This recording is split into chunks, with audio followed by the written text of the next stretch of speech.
Gentlemen, my father always impressed on me that before you can exist as an individual, the first thing you have to accept is duty. The second thing is respect for authority. And the third thing is to develop a strong mental discipline. Gentlemen, we're going to have a football team, and we're going to win some football games. You know why? You're going to have confidence in me and my system. By being alert, you're going to make fewer mistakes than your opponents. By working harder, you're going to out-execute, out-block, and out-tackle every opponent that comes your way. I've never been a losing coach, and I don't intend to start now. Now, Max, Molly, and Steven, the quality of life is a full measure of your personal commitment to excellence and to victory, not only in football, but in every endeavor. Welcome into First Take, a very special day. It is hour number 16 in our 28 hours of fantasy as we take the baton from Mike and Mike. We are really excited to be a part of the Fantasy Football Marathon presented by DraftKings. A lot of guests will be joining us, including Matthew Berry, Mark Schlereth, and our Adam Schefter. Who's getting updates as we speak. Yes. Steven, hey, what's going on? Molly? Hour 16 Max, how you doing? Welcome to the show. What's up, big boy? I would never know you didn't sleep. Full of energy, ready to go. Honestly, slept about 10, 15 minutes, a little cat nap about 4 in the morning. Wow. Feel as if it doesn't matter. Sleep's overrated. There we go. There we See, go. I disagree. I think sleep is underrated. By people like you. Sleep is overrated. Let's have an argument about it. Let's debate whether sleep is necessary or not. We're just happy we have you. And because of you, look at this. We've already reached over 1 million drafted teams on ESPN.com. Off to a great start That's here. That's because of Matthew Berry. Yes. Matthew Berry, too, will be with us later. We're looking forward to that. But, guys, we're going to start in reality with some NFL news, so let's get into it. The NFL has told 4 players that they will be suspended indefinitely if they do not cooperate with the league's investigation into allegations linking them to steroids. Steelers linebacker James Harrison, Packers linebackers Clay Matthews and Julius Peppers, and free agent linebacker Mike Neal were given until August 25th to submit interviews. Allegations about the players were made in an Al Jazeera documentary that also implicated Peyton Manning, who was cleared by the league after his retirement.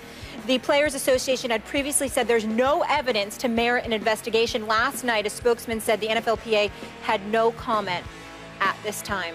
Stephen A., start with you here. Should the players have to meet with the NFL? Without question, they absolutely should, and that's why I personally requested Adam Schefter that you be here in attendance for this, because I needed to talk to you and not just Max about my position here.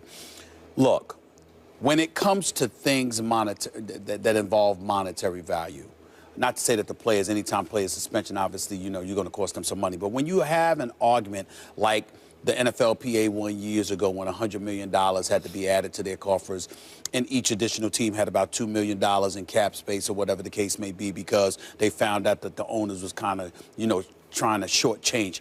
I understand those arguments. What has some members of the Players Association against me at times is that I look at disciplinary measures as it pertains to the power of the commissioner of the National Football League. And I say, what's the fighting about? This kind of stuff to me is stuff that negatively affects the players' dollars, because you're a union rep, you're the executive director of the Players Association in DeMaurice Smith. You're going to have to go into those coffers again, whether it's Jeffrey Kessler with you or whomever, and you're going to go to court to fight on behalf of the players so they don't have to meet with Roger Goodell as it pertains to substance abuse and the integrity of the game per se, because obviously if you're trying to cheat in any way, that's something that has to be addressed. I'm saying that if the commissioner and the National Football League wants to sit down and talk to a Clay Matthews, a Julius Peppers, a James Harrison, a Mike Neal, who's a free agent, then guess what?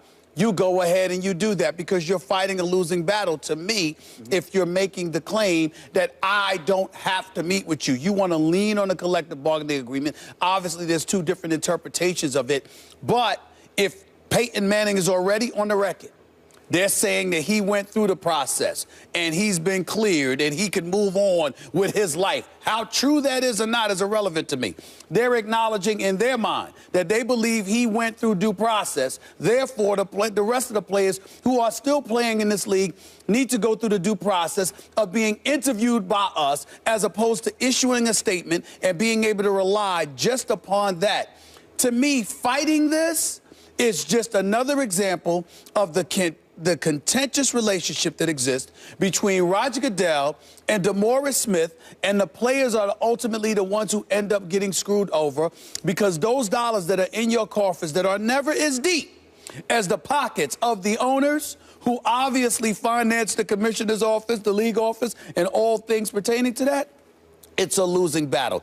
That is the way that I view it. You guys go ahead. Let me just say that you talk about due process. And my first reaction, my gut reaction is what yours is, which is that, come on, guys, just cooperate with the investigation, or do you have something to hide? This is pretty straightforward. The league seems reasonable when they say there's no dispute that players are obligated to cooperate with the league's investigation. You have to give meaningful responses, etc. Not just come in and be interviewed, but actually answer questions. That all seems very reasonable.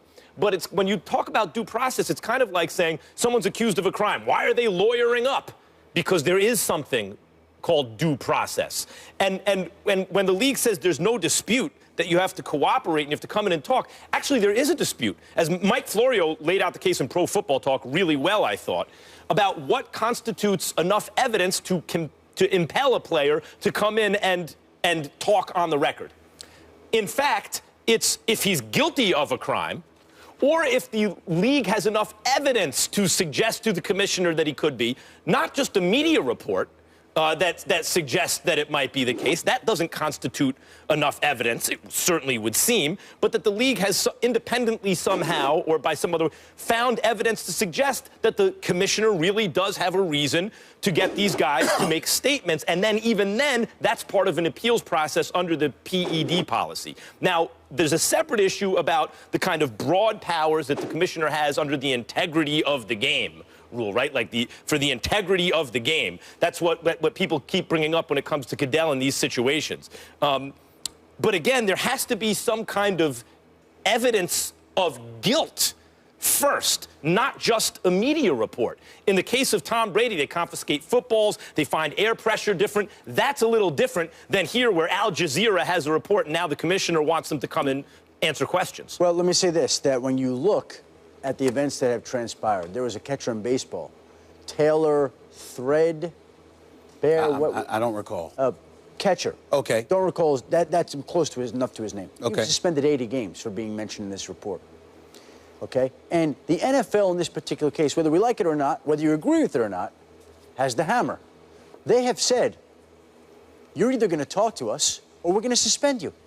That's the rule. And the NFL's powers have been further enhanced over the last few months by the Adrian Peterson decision, by the Tom Brady decision. Both overturned. So the NFL is using the powers that have been exercised through the CBA, that have been granted to them, that have been affirmed by the courts, and they're saying, you're going to talk to us or we're going to take action. Now, again, I don't know what evidence they do or don't have. I don't know what the players did or didn't do. I'm telling you the way they're laying it out. And they have legal precedent because they were upheld, not overturned. The decisions were upheld by the courts, and so they want. So now that's why the NFLPA it was is upheld, fighting. But the ruling that was initially in favor of a Brady, of Adrian Peterson, was overturned. That's why the NFLPA has spent all that money fighting it, because they don't want the league to be able to point to precedent over the rule of law, which seems to be in black and white, not arguing for the commissioner. Let's go back to Adam here. This is Jared Bell's column. He's talking about the union is concerned about precedent. You know, Charlie Sly, having, his accusations were not verified. Therefore, the NFLPA agreeing to these interviews, more could follow in the future based on allegations. That's their position, whereas the NFL contends that this is due diligence. Although the players submitted statements in July that reiterated their positions of innocence, it didn't provide the exchange of dialogue that the NFL seeks that will be fueled by follow-up questions. So what are we saying here? Let's go through all the minutia. Essentially what you're saying, if you're the players, is that, look, we issued a statement that in and of itself should be more than enough. Who the hell are you that you think you get to make that decision?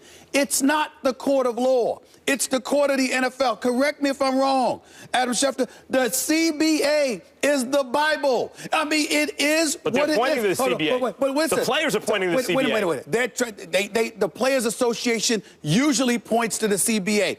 You have a point when you're talking about dollars and cents and what you're trying to hide or what's owed to us, etc. But when you're talking about player behavior, when you're talking about things that could potentially have compromised the league, that's at the discretion of the commissioner. Now, you can argue and you can fight it, but think about what they're fighting here. They're literally fighting going to his office and sitting down and talking. Right, but no, do you have the but nerve? that doesn't- I mean, do you really? I mean, can we just put that in its proper perspective? You are literally fighting as a players association. Correct me if I'm wrong, Adam. You are literally fighting as a players association to avoid going before the commissioner and answering questions. And I'll tell you why. That's ridiculous. No, I'll tell you why. On the surface, it seems ridiculous, but think about it for a second. They're calling any player they want at any time. Yes, no. In other words, why should you be forced to respond to hearsay in the absence of any evidence? Now, if the commissioner's office wants to put, or the NFL wants to put forward evidence, aside from the Al Jazeera report where they say this is enough to force us to ask you to make us feel like we need to ask questions and to compel you to come in and answer those questions, that's one thing. But the union is fighting the idea that you can just call us in to talk to us about whatever, whenever. The union's doing exactly what it should be doing. And the NFL is trying to exercise its right. Again, I brought that catcher, Taylor Teagarden, suspended 80 games, was named in this report. I don't know what he did and didn't do either, but he was suspended for 80 games by Major League Baseball after that league looked into the situation. I don't know what the situation is here, but again, the NFL wants to find out. So the NFL has said very clearly, you're going to talk to us by August 25th, or you're going to be suspended by August 26th. And the only point that I'd like to make in terms of jumping off the Adam Schefter, Max Kellerman bandwagon is on this one nugget.